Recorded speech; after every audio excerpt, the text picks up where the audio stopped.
C'est Kiku One Piece Player. Bonjour et bienvenue sur YouCard Game. Merci d'être présent avec moi pour ce nouveau deck profil. Et aujourd'hui, je vais vous parler de la Uta ST11. Uta ST11, un leader vert, 5 PV, 5000 de puissance. Quand on lui équipe un don, qu'elle attaque une fois par tour, on peut révéler le top card de son deck. Si c'est une carte de type film, on l'ajoute à notre main, sinon on la met en dessous de la bibliothèque. Donc par rapport à cet effet, ça va forcément être un deck type film. Pour la decklist, donc elle va être très simple, c'est 4 Sanji EB01, 4 5000, counter 2000, on lui équipe un don, pendant son tour, tous les 3 dons restent, il gagne plus 1000 de puissance. Donc en late game, ça peut être une véritable force de frappe assez conséquente. 2 Tony Chopper au P02, 2 2000, counter 2000. Quand on lui équipe un don et qu'il attaque, on peut rester un personnage adverse de coup de 2 ou moins. 3 Nami au P02, 3 5000, on play ou quand elle attaque. On peut payer un, on regarde 3 cartes sur la bibliothèque, puis on va révéler une carte de type film, la mettre dans notre main. Et on place le reste en dessous de la bibliothèque dans n'importe quel ordre. 4 Brook au P02, 4 5000, counter 1000, on play, on peut jouer un personnage de type film ou Stroad de coup de 3 ou moins depuis la main. 4 Monkey D. Luffy au P02, 7 7000, bloqueur, on play, on peut jouer un personnage de type film ou Stroad de coup de 4 ou moins depuis sa main. 4 Oronoa Joro au P02, 4 6000, counter 1000, vanilla, tout ce qui est plus classique. 4 Uta ST11, 3 4000, counter 1000, bloqueur à la fin du tour, on peut discard un event card de sa main, puis set un de nos personnages type film actifs. 2 Uta ST16, 4 6000, bloqueur activate main, une fois par tour, on peut tracer une carte de type film, puis mettre à notre leader ou un autre personnage un don reste. 4 Gordon ST16, 2-0, counter 1000, bloqueur. Quand l'adversaire attaque, on peut tracer un nombre équivalent qu'on souhaite de cartes de type musique de notre main. Puis notre leader ou un autre personnage gagne plus 1000 de puissance pour le nombre de toutes les cartes de type film tracées. 4 Charlotte Katakuri ST16, 3 4000, counter 1000. Si notre leader a le type film et qu'on a 6 cartes rested, ce personnage a plus 2000 de puissance. Donc en gros, ça, dans le deck, ça va être une 3 6000. 3 Sanks ST16, 9 11000, on play, on peut KO un personnage reste, peu importe son coût. 4 Monkey D. Luffy ST16, 2 3000, counter 2000. Si notre leader, si on a une Uta reste, il gagne plus 1000 de puissance. 4 New Genesis ST11 pour 1 en main. Si notre leader est Uta, on peut regarder les 3 cartes sur la bibliothèque, on peut révéler une carte de type film autre que New Genesis, la mettre dans notre main, puis on met le reste en dessous de la bibliothèque dans n'importe quel ordre. Puis on setup un de nos dons restes actifs. Et on finit avec 4 I'm Invincible ST11 pour 3 main. Donc on a le droit de choisir un leader de type Uta, un leader Uta qui est Uta, et on la rend actif. Trigger, on peut donner à notre leader ou à un autre personnage plus 1000 de puissance jusqu'à la fin du tour. Donc Uta, c'est un leader qui va quand même préférer être go first. Go second, il va faire des choses, mais il va clairement préférer go first afin de pouvoir jouer ses persos à 3 dons ou faire une attaque à 6K et un petit bloqueur. Puis à 5, jouer ses persos à 4 et mettre un don sur leader pour attaquer. À 7, pouvoir jouer son Luffy, etc. etc. Même si go second, il fait quand même des choses, hein, attention.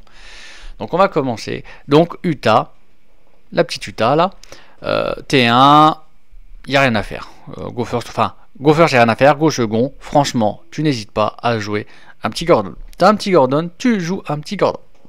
C'est clairement, c'est ça. Ensuite, on va arriver donc au T2, 3 ou 4 dons. Alors, tu peux commencer à faire juste une attaque à 5000, puis jouer ta Nami, donc là tu joues en mode agression, même si tu fais pas effet Nami, c'est pas grave. Clairement, c'est pas grave. Ou tu joues ta Uta, ou alors tu fais l'attaque à 6000, effet tu draw, tu joues mon Gordon, tout ce qu'il y a de plus tranquille. En go second, 4 dons, tu peux faire l'attaque à 6000, jouer ta Nami, même s'il n'y a pas effet. Attaque à 6000, jouer ta Uta. Clairement, tout ce qu'il y a de plus tranquille, faire une attaque à 7000, jouer ton Gordon, ou faire une attaque à 5000, jouer Gordon qui joue Nami. tout ce qu'il y a de plus simple. Tu n'es pas obligé de forcément faire l'effet leader dès le début ou dire oh, vaut mieux faire effet Nami que effet leader. Non, ce n'est pas grave. Faut pas se forcer à faire ça. Tu commences à mettre ton board et à vouloir dire moi je vais t'agresser. Alors bien évidemment, je l'ai dit qu'il n'y a rien à faire, mais pour le terrain et tout. Mais New Genesis, dès que tu l'as, tu le joues en fait. Parce qu'en fait, tu vas le jouer, tu vas faire ta main, puis après, ton don va se rendre actif. Donc forcément, le don va pouvoir être utilisé pour l'effet leader par exemple, ou pour faire une attaque plus importante. T3, donc, ça va être le 5 et 6 don. À 5 et 6 don, tu peux par exemple, pour 5 don, jouer Brook, effet, tu joues Nami. Et après, tu fais d'abord l'attaque à Shikai, tu fais jouer Brook et fait Nami. Tu peux faire Brook qui joue Uta. Enfin, le mieux c'est de faire façon à 5 zones, c'est faire un Brook qui joue Uta. Brook qui joue Gordon, c'est pas grave. Brook qui joue South Katakuri, c'est pas grave. Mais l'idéal c'est que tu fais l'attaque à 6000. Puis, de toute façon, dans tous les cas, tu vas draw. Hein. Peu importe ce que toi, tu vas draw. Puis tu fais Brook qui joue quelque chose. Et c'est pas grave si tu joues Nami sans effet. Par contre, à 6 don, ce que tu peux faire, tu peux faire une attaque à 6000, draw. Puis tu fais Brook qui joue Nami, effet Nami, et en fait dans ce tour là tu auras draw limite 3 cartes. Clairement à Sidon tu peux clairement faire ça. Ensuite on va arriver donc à nos T4, c'est 7 ou 8 don. Dans tous les cas 7 ou 8 don, l'idéal c'est de jouer Luffy. Donc tu peux faire, alors dans tous les cas 7 don tu fais ton attaque à 5000. Après tu peux faire ne serait-ce que Luffy qui play Brook, qui play Nami ou qui play Katakuri ou qui play Uta, tu t'en bats les steaks, hein, tu fais une loupe, donc là tu as fait l'attaque à 5000. Si tu es en go second, tu fais une attaque à 6000, puis tu fais Luffy ta boucle, hein, clairement c'est la même boucle. Si tu es en go first, tu peux faire Luffy qui play Uta. Si par exemple tu as trop de cartes no counter, genre en main tu as 3 Luffy, 3 Nami, tu peux faire Luffy qui joue Uta, effet d'Uta pour mettre trash ton no counter. Parce que tu en as trop de cartes no counter en main, mettre un don sur Uta, attaquer à 6000, faire effet pour essayer de piocher justement un counter. Ça peut arriver hein, si tu as trop de no counter, une main trop bricky. Faut pas hésiter. Et par exemple à 7 don, tu peux faire Luffy qui joue Uta hein, à 7 don.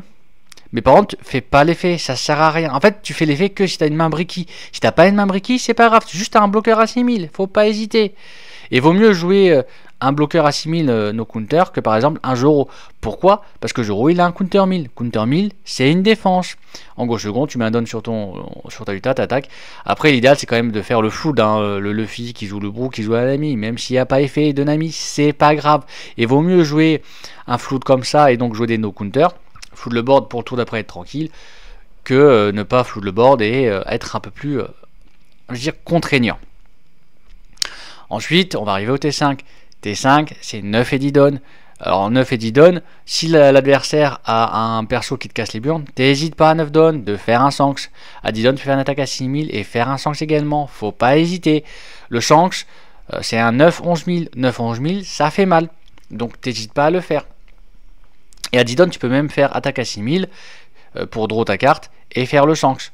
Si tu n'as pas le Shanks, t'hésites pas à faire attaque avec ton leader là à Nami, genre à 5 ou 6000 ou 7000, suivant comment tu veux faire.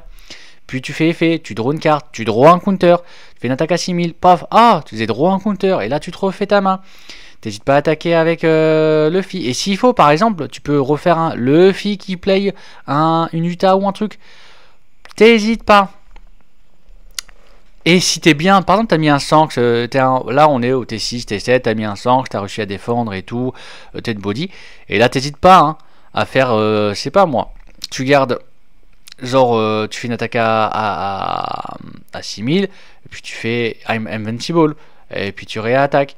Alors vaut mieux éviter de faire quand même 3 attaques à 6000 seulement, hein, clairement. C'est pas, il est invincible, hein. T'hésites pas à les traces avec le Gordon s'il y a besoin pour défendre. En fait, ce qu'il faut, c'est bien, c'est d'en garder un, voire 2 en late game. Mais t'hésites pas, par exemple, à certains moves où t'es en mode, tu veux gérer un perso adverse, t'as ton board, t'es bien, t'es tranquille, tu sais que tu vas pas mourir le tour d'après.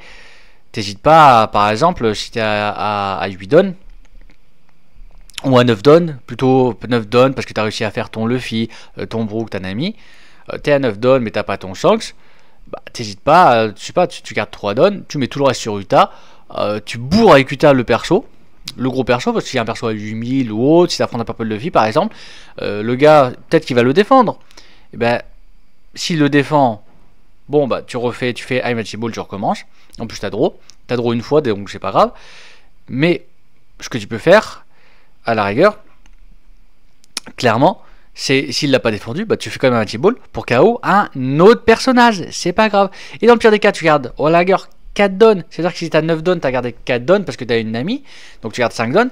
Donc tu lui mets 5 dons sur la Uta, 5 dons ça fait 10 000 sur un perso, ah mince il l'a pas défendu, allez Invincible, 10 000 sur un autre perso, en sachant que tu attaques d'abord, alors soit tu décides de vouloir juste être sûr à 100% de réduire la puissance d'attaque du prochain tour adverse et tu attaques les persos qui ont le moins de force de frappe jusqu'au plus gros force de frappe, soit tu décides de réduire les ressources sur mon adversaire et tu vas attaquer d'abord les persos qui ont le plus de force de frappe pour dire même s'il défend c'est pas grave, je vais rattaquer Invincible. Et si tu as la Uta, tu gardes 4 dons à 9 dons, pourquoi? Parce qu'en fait tu vas faire une attaque après à 5000 leaders, tu vas faire effet ou alors 5000 sur un perso, effet leader, et en fait tu auras draw une carte, une deuxième carte, tu auras essayé de KO un ou deux persos avec Invincible. Et t'hésites pas à attaquer avec ton Brook aussi. Et là, soit t'es tranquille, tu te dis, bon, tu peux largement faire des choses, et tu attaques le Luffy, un perso adverse, pour essayer de gérer le perso adverse. Ou alors le leader, comme tu préfères, suivant la situation. Soit tu le gardes en défense parce que tu n'es pas trop serein. Tout va dépendre de ta situation. Donc voilà comment appréhender le leader Uta. Dites-moi ce que vous en pensez, la decklist que vous avez fait, comment vous la jouez, si vous l'avez joué. Dites-moi en commentaire si vous avez aimé le leader, détesté le leader, que ce soit en le jouant ou en l'affrontant. En tout cas, moi, je vous remercie d'avoir regardé ma vidéo. N'hésitez pas à faire un petit pouce bleu et à vous abonner, ça fait toujours plaisir. Et je vous souhaite une agréable journée.